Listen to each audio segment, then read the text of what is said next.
Hello everyone, कैसे आप सब लोग। आप सभी लोगों को नई वीडियो में बहुत बहुत स्वागत है। आज हम बात करने वाले इंटरनल ऑडिट के बारे में। जब भी आप किसी ऑर्गेनाइजेशन में काम करते हो, वहाँ पे दो तरह से ऑडिट होती है। सबसे पहले होती है इंटरनल ऑडिट और सेकंड होती है आपकी एक्सटर्नल ऑडिट। इंटरनल ऑडिट और एक्सटर्नल ऑडिट में डिफरेंस क्या है? देखो, यदि आपकी ऑर्गेनाइजेशन के अंदर ही आपकी एक ऑडिट टीम होती है, यदि वो ऑडिट करती है तो इसे इंटरनल ऑडिट बोलते हैं। यदि कोई आउटसाइडर कैंडिडेट आता है आपके ऑर्गेनाइजेशन के अंदर और ऑडिट करता है, उसे एक्सटर्नल ऑडिट कहते हैं।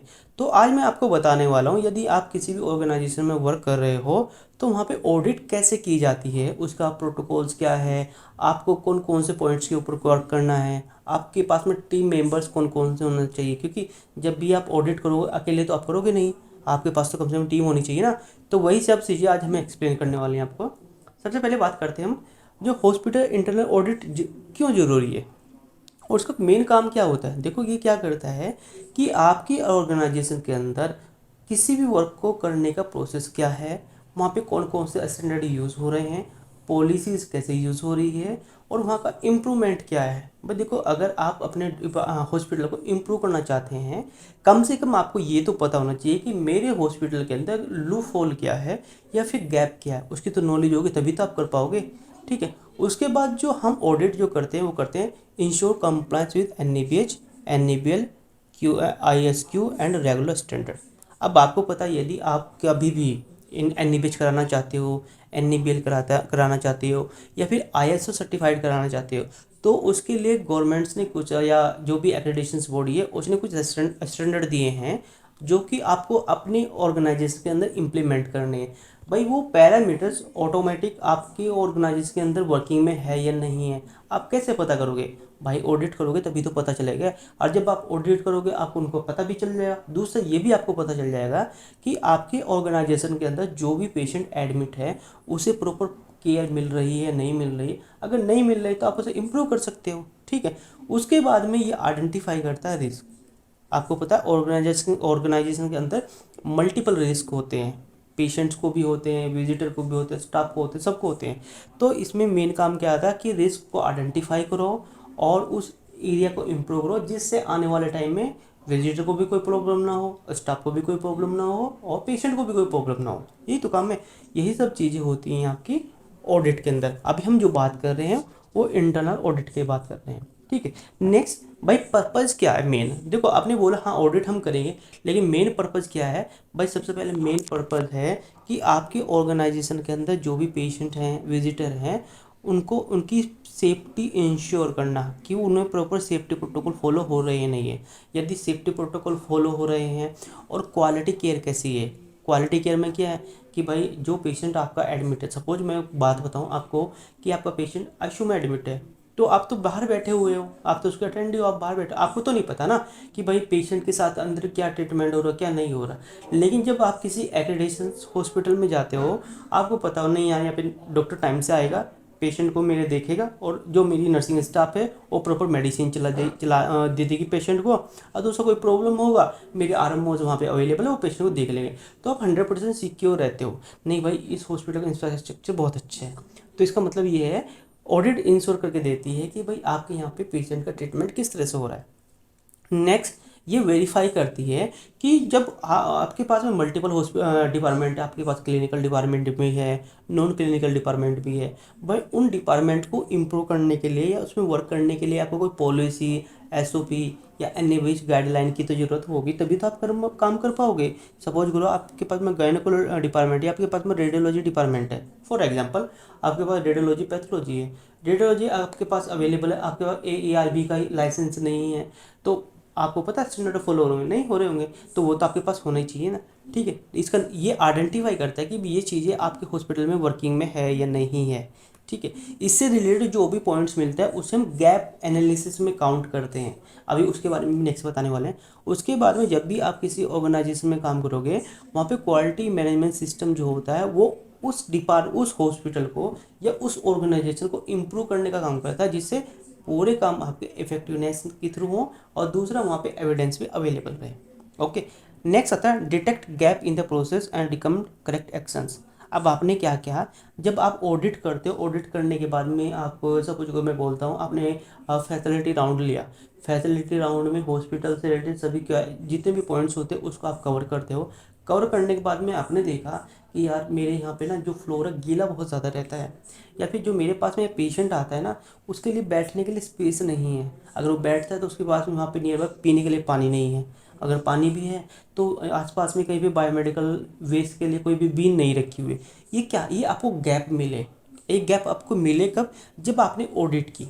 ऑडिट करने के बाद ही तो आपको गैप मिलेंगे। अब ये गैप आपको मिल गए, इसके ऊपर बाद आपने किया क्या, इसके बाद तो मेन काम आता है, उसे बोलते हैं हम करेक्टिव एक्शन। यानी आपने उसके ऊपर एक्शन किया है। सपोज आपने बोला कि भाई वहाँ पे जो ओपीडी पेशेंट्स हैं उनके सीटिंग के लिए कोई भी सर्विसेज नहीं थी, चेयर अवेलेबल नहीं थी वहाँ पे स्पेस अवेलेबल नहीं है। आपने देखा यार चेयर अवेलेबल नहीं, आपने वो प्रोवाइड करा दी। तो यहाँ पे क्या हुआ, जो आपका गैप था, जो आपकी कंप्लाइंस थी वो सोल्व हो गई। और आपको पता कि भाई आपका लॉन्ग टाइम तक हॉस्पिटल चलेगा, तो पेशेंट को तो बैठने के लिए चाहिए, आपने एक बार किया वो कंटिन्यू चलता रहेगा। नेक्स्ट आता है मोनेटाइजर utilization resource equipment and man power. अब आपको ये भी पता होना चाहिए, देखो क्या होता है यहाँ पे मेन काम होता है एचआर डिपार्टमेंट का। जो एचआर डिपार्टमेंट स्टाफ की हायरिंग करता है ना, वो उसे हम मैन पावर प्लानिंग में बोलते हैं कि भाई अगर मेरे पास में 50 पेशेंट है तो उसके लिए मुझे कितना नर्सिंग स्टाफ चाहिए, मुझे आरएमओ डॉक्टर्स कितने चाहिए, मेरे पास कंसल्टेंट कितने होने चाहिए, हाउस कीपिंग स्टाफ मेरे पास कितना होना चाहिए। वो डिवाइड करके रखती है कि अगर सपोज मैं आपको फॉर एग्जांपल बताऊं, आप आईसीयू में देखो, यदि आप दो तरह के पेशेंट आपको मिलेंगे, एक वेंटी वाले पेशेंट मिलेंगे, एक नॉन वेंटी वाले मिलेंगे। यदि वेंटी वाले पेशेंट है तो वो 1:1 रेशो रहता है, यानी एक वेंटिलेटर पेशेंट के ऊपर एक नर्सिंग स्टाफ रहता है, वो इसको मॉनिटर करता है। यदि दो पेशेंट ऐसे जो वेंटिलेटर पे नहीं नॉर्मली आपके एडमिट है, तो वहाँ पे एक नर्सिंग स्टाफ उसको मॉनिटर कर सकता है। ओके। उसके बाद आता है इक्विपमेंट। भाई आपके पास में क्या बोलते हैं, वेंटिलेटर हो गया आपके पास में, मॉनिटर्स हो गया आपके पास, इन्फ्यूज़न पंप हो गया आपके पास में। उसके बाद में आपके पास में डीफैब हो गया जो आपको आपके क्रेडिट कार्ड पे मिलता है। वो सही से वर्किंग में है या नहीं है, सही से काम कर रहे हैं नहीं कर रहे हैं, ये तो आपको देखना पड़ेगा। क्योंकि जो भी रिसोर्स आपके पास में अवेलेबल है आपको उनका 100% यूटिलाइजेशन करना है। ठीक है। उसके बाद में prevent adverse event, medication error and non conformities. अब आपको पता है मोस्टली ऑर्गेनाइजेशन के अंदर मेडिकेशन एरर होते हैं। आपका पेशेंट आईसीयू में एडमिट हो या इमरजेंसी में एडमिट हो या जनरल वार्ड में हो, यदि आप प्रॉपर पेशेंट को मेडिकेशंस करते हो तो वहाँ पे आप किसी भी हार्म्स को रिड्यूस करने का काम कर देते हो। ठीक है। अब यहाँ पे होगा क्या, ये हम पॉइंट हम कैसे कलेक्ट करेंगे भाई, जब भी हम ऑडिट करेंगे ना, ऑडिट करने के बाद जितने भी हमारे पॉइंट्स हैं जो मैंने आपको बताया है, ये सब पॉइंट्स की जो भी इन्फॉर्मेशन आप क्या करोगे, आप एक चेकलिस्ट बना लोगे। उस चेकलिस्ट के बिहाफ पे आप कलेक्ट करोगे ना डेटा, तभी आप उसके ऊपर वर्क करोगे। नेक्स्ट आता एरिया। अब आपको ऑडिट करनी कहाँ कहाँ पे है। ठीक है। अभी मैं टीम के बारे में भी बताऊंगा आपको, टीम कैसे बनानी है, आपको कैसे आपको ऑडिट करनी है। अभी मैं आपको बेसिक बता रहा है कि ऑडिट शुरू होने से पहले आपको क्या क्या आपके माइंड में होना चाहिए। जब आपको यदि एरिया का ही नहीं पता कि मुझे किस एरिया की मुझे ऑडिट करनी चाहिए नहीं करनी चाहिए, आप कैसे कर पाओगे, नहीं कर पाओगे ना। पहले आपको एरिया की नॉलेज होनी चाहिए। ठीक है। सबसे पहले आता है हमारा क्लिनिकल एरिया। क्लिनिकल एरिया में आपका जैसे ओटी डिपार्टमेंट हो गया, सॉरी ओपीडी डिपार्टमेंट हो गया, आईपीडी डिपार्टमेंट हो गया, आईसीयू हो गया, ऑपरेशन थिएटर हो गया, इमरजेंसी रूम हो गया, मैटरनिटी हो गया, डायलिसिस हो गया, ब्लड बैंक होगा, और उसके बाद में जैसे यहाँ पे आपका एनआईसीयू या पीआईसीयू, ठीक है, कैथ लैब, और भी डिपार्टमेंट है। वो जो डिपार्टमेंट डिपेंड करता है आपके ऑर्गेनाइजेशन के ऊपर कि आपके पास में कौन कौन सी सर्विसेज अवेलेबल है नहीं। ठीक है। अब ये है, आपने देखा कि भाई क्लिनिकल एरिया में ये डिपार्टमेंट है, मुझे इनकी इंटरनल ऑडिट करनी है। इंटरनल ऑडिट आप कैसे करोगे, आपको एज पर एनएपीएच या फिर एज पर जीसीआई आपको एक चेकलिस्ट बनानी पड़ेगी। उस चेकलिस्ट में वो सभी पॉइंट्स आपके पास अवेलेबल होने चाहिए। और चेकलिस्ट आप कैसे बनाओगे भाई, आपने क्या किया, या जेसीआई एनएपीएच की बुक आपने रिसीव की, रिसीव करने के बाद में उस डिपार्टमेंट से रिलेटेड जो भी आपके ऑब्जेक्टिव एलिमेंट है, वो आपके कोर हो सकते हैं, कमिटमेंट हो सकते हैं, एक्सीलेंस हो सकते हैं, अचीवमेंट हो सकते हैं, कोई से भी हो सकती है। आप वहाँ से उस ऑब्जेक्टिव एलिमेंट को कैप्चर करो। आप कैप्चर करने के बाद में अपनी एक सीट के अंदर ऐड कर लो, जिसकी आप ऑडिट चेकलिस्ट बनाओगे। तो आप जब इस तरह से बनाओगे तो आप उस डिपार्टमेंट को अच्छे से आइडेंटिफाई कर पाओगे। नेक्स्ट आता है आपका सपोर्ट डिपार्टमेंट। सपोर्ट डिपार्टमेंट में जैसे आपका लेबोरेटरीज आ गया, लेबोरेटरी आपकी ये पैथोलॉजी डिपार्टमेंट आ गया। पैथोलॉजी में आपका भाई बायोकेमिस्ट्री हो गया आपका, सीरोलॉजी हो गया आपका, माइक्रोबायोलॉजी हो गया आपका, पैथोलॉजी हो, जो भी डिपार्टमेंट है इनकी भी तो आपको ऑडिट करनी पड़ेगी ना। उसके लिए आप चेकलिस्ट बना सकते हो। रेडियोलॉजी डिपार्टमेंट हो गया, रेडियोलॉजी के लिए भी बना सकते हो। उसके बाद में फार्मेसी, फार्मेसी आपकी तीनों दोनों कवर हो जाती है। आपकी जो ओपीडी फार्मेसी होती है और आईपीडी फार्मेसी होती है। उसके लिए चेकलिस्ट आपको डिफरेंट बनानी है, सेम नहीं बनानी, क्योंकि दूसरा क्या होता है कि आपको पर्टिकुलर चीज़ें सेम लगती हैं, लेकिन क्या होता है कि जो आपका ओपीडी फार्मेसीज होता है उसमें मोस्टली आपकी जो मेडिसिन होती हैं वो आपको डिस्प्ले करनी होती हैं, ठीक है। और जो आपका आईपीडी फार्मेसीज होता है वहाँ पे आप आईपीडी फार्मेसी में डिस्प्ले तो करते हैं, लेकिन वहाँ पे आपका एक पर्टिकुलर स्टोरेज एरिया भी होता है। उसके बाद आता है सीएसडी डिपार्टमेंट। देखो सीएसडी डिपार्टमेंट को आपको ऑडिट करनी है। डाइटरी डिपार्टमेंट की करनी है। डाइटरी ये हो गया भैया, आप किचन है ना आपका, जो किचन जहाँ पे खाना बनता है पेशेंट के लिए, उसकी भी आपको ऑडिट करनी है। उसके बाद आता है हाउस कीपिंग डिपार्टमेंट। ये बहुत ज़रूरी है। यदि आप हाउस कीपिंग डिपार्टमेंट की ऑडिट नहीं करते तो सबसे बड़ी प्रॉब्लम आपको क्या होती है, आप ये नहीं आइडेंटिफाई कर पाओगे कि मेरे यहाँ पे क्लीनिंग क्या हो रही है। और जब आप क्लीनिंग को मॉनिटर नहीं कर पाओगे तो इन्फेक्शन को आप कंट्रोल ही नहीं कर पाओगे। उसके बाद आएगा लॉन्ड्री। लॉन्ड्री डिपार्टमेंट की आपको ऑडिट करनी है। नेक्स्ट आता है एडमिनिस्ट्रेशन फंक्शन। आज एडमिनिस्ट्रेशन में आपका आ गया एचआर डिपार्टमेंट। भाई एचआर डिपार्टमेंट भी एनईबीएच से रिलेटेड काफ़ी पैरामीटर्स है जो कि चेंज भी होते रहते हैं, और उसके बिहार पे आपको डॉक्यूमेंट भी बनाने होते हैं, ठीक है। अब आप तो क्या करोगे, आपको तो मेन काम ये कि भाई ये डॉक्यूमेंट इसके डिपार्टमेंट में अवेलेबल है या नहीं, आप तो ये आइडेंटिफाई करोगे, आप बना के नहीं दोगे इंटरनल ऑडिट में।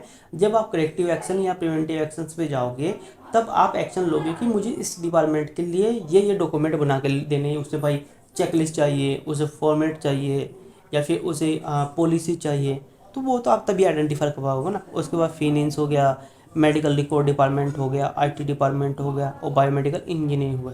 फिर आप इन डिपार्टमेंट की भी ऑडिट कर सकते हो। नेक्स्ट आता है लीगल सेफ्टी कंप्लायंस। ये बहुत ज़रूरी है, ठीक है। इसमें आप जो एमएलसी रिकॉर्ड होता है, जैसे आपने देखा जो एमएलसी पेशेंट्स होते हैं वो मोस्टली आपके इमरजेंसी में आते हैं, उसको वहाँ से आप उसकी ऑडिट कर सकते हो। यदि आपकी एमएलसी फाइल आपकी एमआरडी डिपार्टमेंट में रखी है उसकी आप ऑडिट कर सकते हो। फायर सेफ्टी प्रोटोकॉल की आप ऑडिट कर सकते हो। जो बायोमेडिकल वेस्ट मैनेजमेंट है उसकी आप ऑडिट कर सकते हो। ऑक्यूपेशनल हेल्थ सेफ्टी प्रोटोकॉल उसकी आप क्या ऑडिट कर सकते हो। यहाँ पे मैंने सिर्फ आपको बेसिक बताया, अदरवाइज आपको ये कम से 40 to 50 के समथिंग ऑडिट्स होती हैं जो आप किसी भी ऑर्गेनाइजेशन के अंदर करते हो, ठीक है। यहाँ तक समझ में आया, आगे चले, ठीक है। तो नेक्स्ट है टाइप ऑफ इंटरनल ऑडिट। भाई आप कौन कौन सी ऑडिट हॉस्पिटल के अंदर होती है।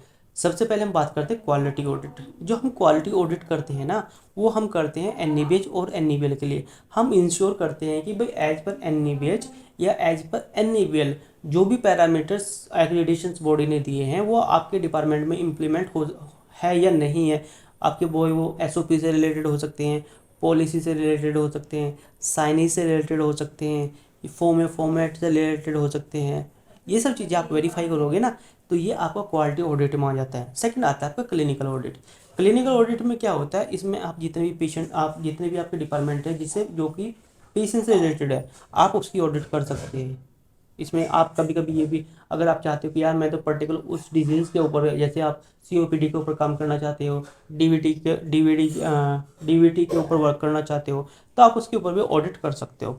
नेक्स्ट आता है सेफ्टी ऑडिट। सेफ्टी ऑडिट का मेन जो फंड रहता है वो आपको फायर सेफ्टी के लिए रहता है। भी फायर सेफ्टी प्रोटोकॉल्स ऑर्गेनाइजेशन के अंदर फॉलो हो रहे नहीं हो रहे उसके ऊपर ऑडिट कर सकते हो। इन्फेक्शन कंट्रोल के ऊपर ऑडिट कर सकते हो। ऑक्यूपेशन हजार्ड के ऊपर कर सकते हो। उसके बाद नेक्स्ट आता है आपका फाइनेंशियल ऑडिट।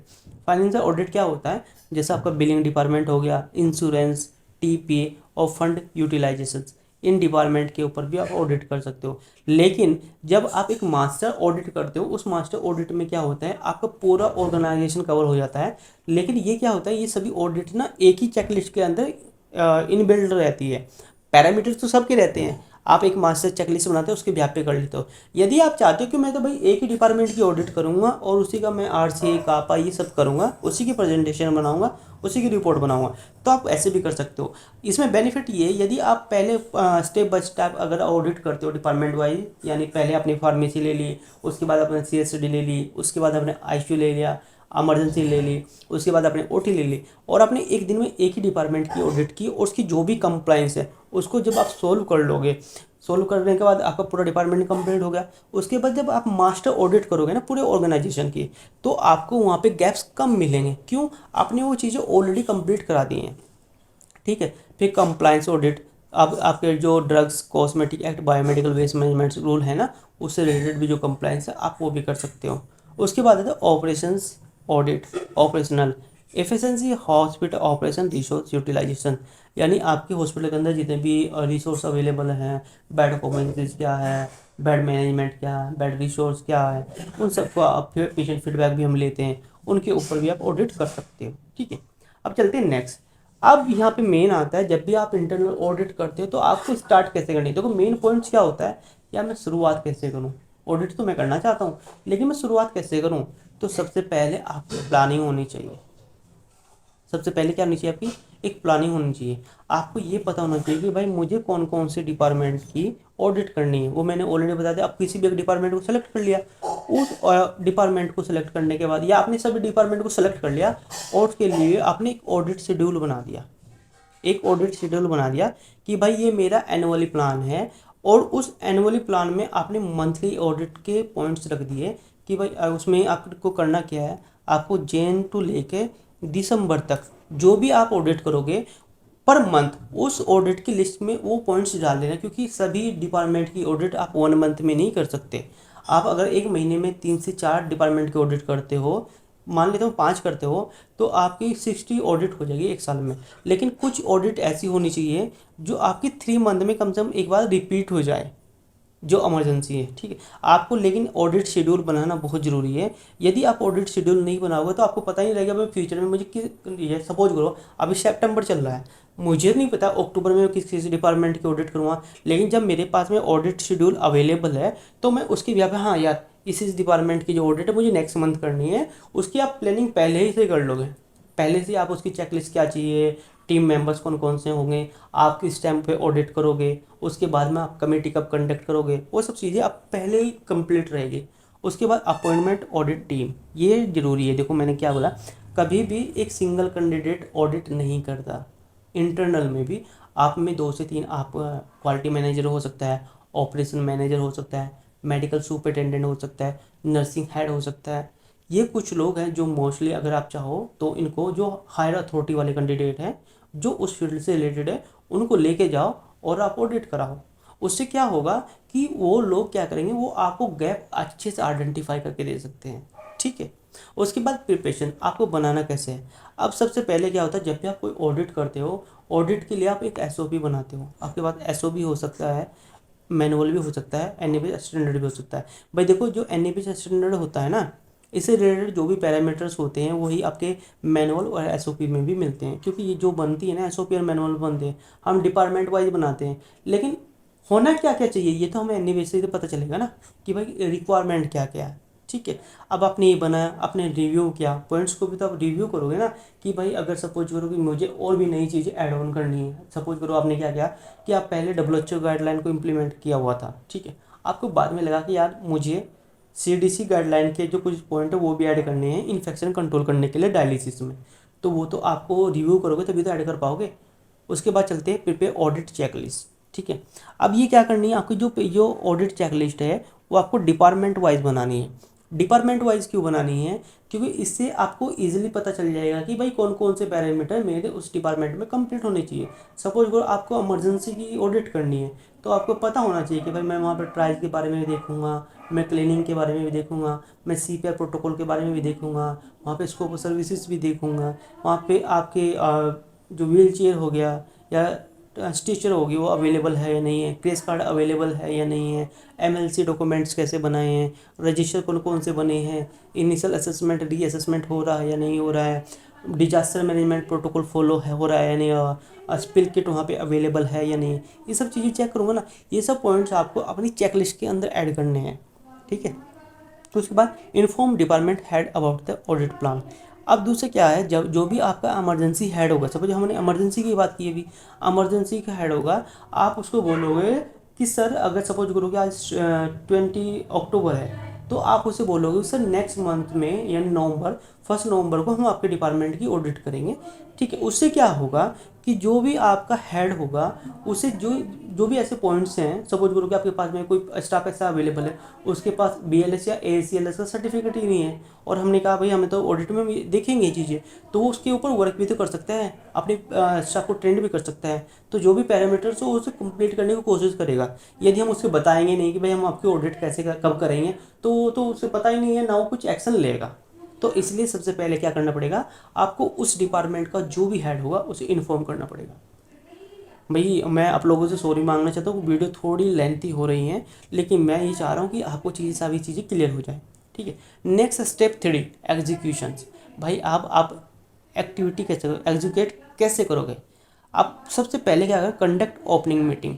आपको क्या करना है, जब आप ER डिपार्टमेंट में जाओगे तो आप जाके वहाँ पे इंट्रोड्यूस करोगे कि सर कि एक्चुअली हम इंटरनल ऑडिट कर रहे हैं आपके डिपार्टमेंट की, और इस डिपार्टमेंट की ऑडिट में आपको हम क्या क्या चीज़ें देखने वाले हैं, और आपको क्या क्या करना चाहिए, या आपको कोई भी लो फॉल्स मिले उससे रिलेटेड आप उन्हें इन्फॉर्मेशन दे सकते हैं। यदि आप पूरे ऑर्गेनाइजेशन का देना ऑडिट करना चाहते हो तो उसके लिए आप प्रेजेंटेशन दे सकते हो, PPT बना सकते हैं कि भाई आपने अपने हॉस्पिटल का इंट्रोडक्शन दे सकते हो अपने जो मेंबर्स हैं उसके बारे में बता सकते हो।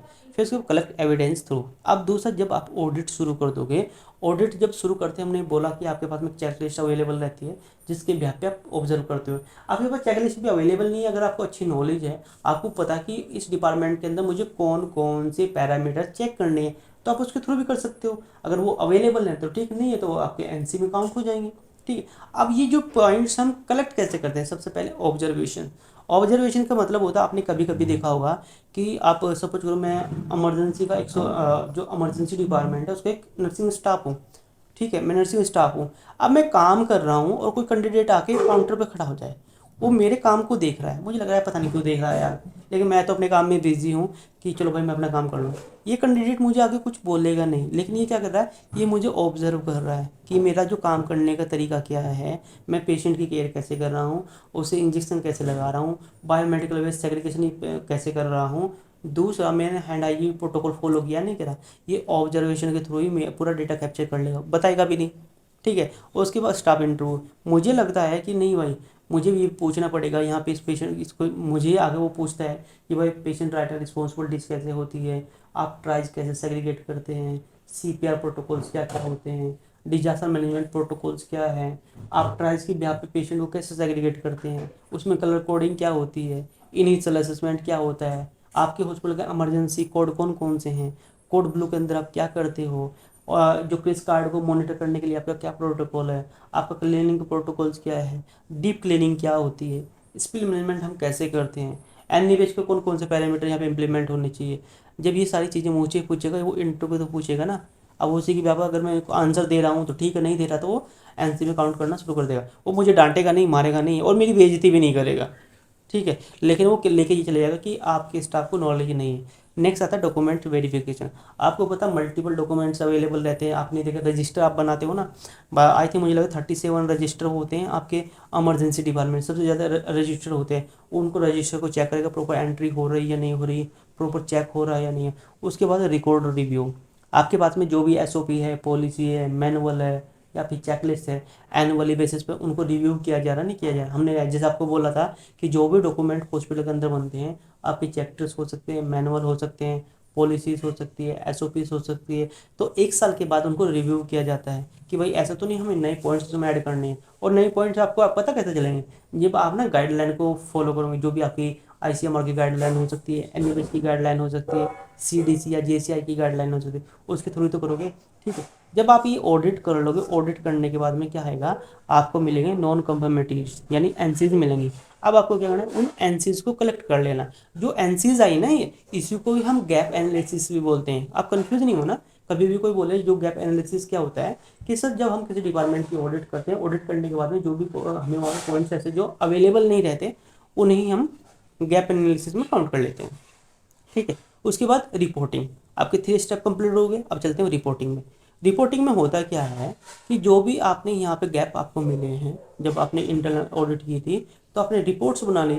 उस रिपोर्ट्स के अंदर आप जितनी भी आपकी NCs आई हैं, इसके थ्रू जितनी भी NCs आई है इमरजेंसी में, आप उनको तीन कैटेगरीज में डिवाइड करोगे। सबसे पहले मेजर कौन सी है, सेकंड होगी ना सॉरी माइनर कौन सी है, सेकंड मेजर कौन सी है, और थर्ड क्रिटिकल कौन सी है। तीनों को अलग अलग है। अब जो माइनर है उसको आप चलो देखेंगे, चलो कोई बात नहीं, इसको कर लेंगे। लेकिन जो मेजर है और क्रिटिकल है, सबसे पहले तो आप क्रिटिकल वाले पे एक्शन लेंगे, वो करोगे, फिर मेजर होगा, फाइंड माइंड। कंप्लीट आपको सब करनी है, लेकिन ये आपको इंस्टेंटली जो एक्शन लेना है वो आपकी क्रिटिकल के ऊपर लेना है, ठीक है। सब फिर उसके बाद क्या करते हैं, जो भी आपने ऑडिट की है, ऑडिट करने के बाद में आप जो हायर अथॉरिटी होती है उसको सबमिट कर सकते हो। कुछ नहीं, आपने ऑडिट की, ऑडिट रिपोर्ट बनाने के बाद आपके पास जो मेडिकल सुपरिटेंडेंट है उसको भी हैंड ओवर कर सकते हो। तो ये ऑडिट रिपोर्ट है। इसमें जो देखो, जो क्वालिटी मैनेजर होता है उसका जो हैंड ओवर होता है वो मेडिकल सुपरिटेंडेंट या फिर जो आपका डायरेक्टर होता है उसको होता है। तो उसको जाकर बताएगा ना कि भाई सर ये प्रॉब्लम है, हमें कैसे कैसे काम करना है, ठीक है। अब चलते हैं नेक्स्ट होता है करेक्टिव एक्शंस। अब आपने क्या किया, आपने वो सब चीज़ें कर ली। अब जो डिपार्टमेंट की आपने ऑडिट की थी भाई, उसमें कहीं कहीं ऐसा भी हो सकता है कि आपके स्टाफ को ट्रेनिंग नहीं मिली। तो ट्रेनिंग नहीं मिली तो आपको ट्रेनिंग प्रोवाइड करानी पड़ेगी, चाहे आउटसोर्स हो चाहे इनसोर्स हो, वो सब चीज़ें। उसके बाद में क्या होगा, आप जब आपने ऑडिट कर ली, रिपोर्ट सबमिट कर दी, उसके बाद में आप रिव्यू ऑडिट भी कर सकते हो, दोबारा से उन पैरामीटर को दोबारा से भी चेक कर सकते हो कुछ टाइम के बाद। क्योंकि यहाँ पे आप टाइम फ्रेम देते हो कि भाई ये जो मेरे ऑब्जेक्टिव एलिमेंट्स हैं, जो भी एनसीज आई हैं, ये 1 मंथ के अंदर कंप्लीट हो जानी चाहिए। अब वो 1 मंथ में कंप्लीट हुई या नहीं हो आपको पता कैसे चलेगा, जब आप री ऑडिट करोगे। अब बात करते हैं हम क्या, ऑडिट टूल्स के बारे में, कि भाई एक्चुअली ऑडिट टूल्स कौन कौन से यूज होंगे। ये इंपॉर्टेंट है, इसको अच्छे से समझ लेना। सबसे पहले क्या, नंबर 1 आपके पास में ऑडिट चेकलिस्ट होनी चाहिए। जो ऑडिट चेकलिस्ट बनाओगे वो एनएबीएच पैरामीटर के बेस पे आप बनाओगे, ठीक है। दूसरा, आपके पास में एक ऑब्जर्वेशन सीट होनी चाहिए अलग से, ठीक है। और ये तो पॉइंट्स आपके पास में, जिसमें आप जो भी पॉइंट्स आपको नहीं मिलेंगे उसको लिखना है। उसके बाद में आपके पास एक एनसी रिपोर्ट बनी होनी चाहिए। उसके बाद में आपके पास में कापा जो करेक्टिव एक्शन वो होना चाहिए। फिर आपके पास में इंटर रिपोर्ट समरी होनी चाहिए, और फिर आपके पास ऑडिट कैलेंडर होनी चाहिए। भाई नेक्स्ट टाइम मैं कब करने वाला हूँ, ये जरूरी है, ये होना चाहिए। उसके बाद आता है बेनिफिट ऑफ इंटरनल ऑडिट। अब आपने इंटरनल ऑडिट कर दी, इसका बेनिफिट क्या होगा, बेनिफिट का भी तो पता होना चाहिए। सबसे पहले क्या होगा, पेशेंट सेफ्टी इंप्रूवमेंट में हेल्प मिलेगी। दूसरा, हॉस्पिटल के अंदर कंप्लाइंस कम हो जाएंगे। थर्ड, आप अच्छे से गैप को आइडेंटिफाई कर पाओगे, ठीक है, कि भाई गैप कौन कौन से हैं। उसके बाद आप अपने हॉस्पिटल की क्वालिटी को इम्प्रूव कर सकते हो लॉन्ग टाइम के लिए, ठीक। इससे क्या होगा, जो आपका स्टाफ होगा ना वो नॉलेजेबल होगा, क्योंकि आप ट्रेनिंग के ऊपर भी तो काम करोगे, और उसके बाद आपको एक्रेडिटेशन मिल जाएगा। तो आज के लिए इतना ही, धन्यवाद।